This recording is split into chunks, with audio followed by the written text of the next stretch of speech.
आप देख रहे हैं सोशल छाया।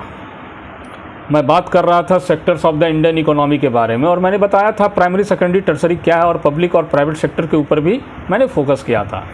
मैं अब बात करूंगा इसी चैप्टर के अंदर में ऑर्गेनाइज सेक्टर और अनऑर्गेनाइज सेक्टर है। ऑर्गेनाइज सेक्टर मतलब संगठित क्षेत्र, जहाँ पे एक एम्प्लॉयमेंट टर्म्स होता है, सरकार के द्वारा ये रजिस्टर्ड होता है। यहाँ पर एक काम करने का रूल्स होता है, यहाँ पर एक फिक्स टाइम होता है कि इतना बजे आना है, इतना बजे तक काम करना है। संडे को हॉलीडे होता है, और हॉलीडे का भी ऐसा नहीं है कि हॉलीडे में आप हैं तो आपका पैसा कट जाएगा। भैया पेड हॉलीडे होता है, पैसा भी मिलेगा, प्रोविडेंट फंड आपके कटते हैं। तो organise sector is a sector where the employment terms are fixed and regular and the employees get assured work. लेकिन ठीक इसका उल्टा होता है unorganise sector. Unorganise sector is a sector where the employment terms are not fixed and regular. यहाँ पर भैया रोजगार का जो टर्म्स है ना वो फिक्स होता है ना रेगुलर होता है। कंपनी आपको कभी भी काम से निकाल देगी, टाइम का कोई फिक्स नहीं होता है। 9 बजे आप आइए, रात में 11 बजे तक काम कीजिए, भैया संडे को भी आके काम कीजिए, मतलब कोई रूल रेगुलेशंस नहीं होता है।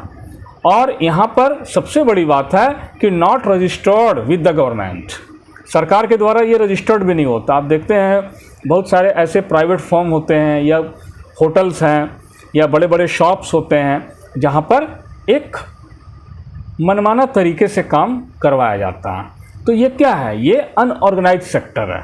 और ठीक इसके विपरीत जो ऑर्गेनाइज सेक्टर होते हैं उनका एक अलग हिसाब किताब है। भैया प्रोविडेंट फंड का कटना, संडे को एक हॉलीडे मिलना, मेडिकल की फैसिलिटीज़ मिलना, काम अगर आप नहीं जा सकें तो आप एक लीव एप्लीकेशन दे दीजिए, आप घर में भी आराम कर सकते हैं। लेकिन अनऑर्गेनाइज सेक्टर में ऐसी बात नहीं है। आप 2 दिन 4 दिन 5 दिन काम पे नहीं जाएंगे, आपको वो काम से निकाल भी सकते हैं। तो ऑर्गेनाइज सेक्टर एक रूल्स पे चलता है, ठीक है।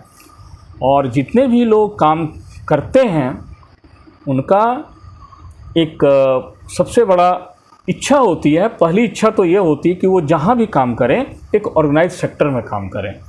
Unorganise sector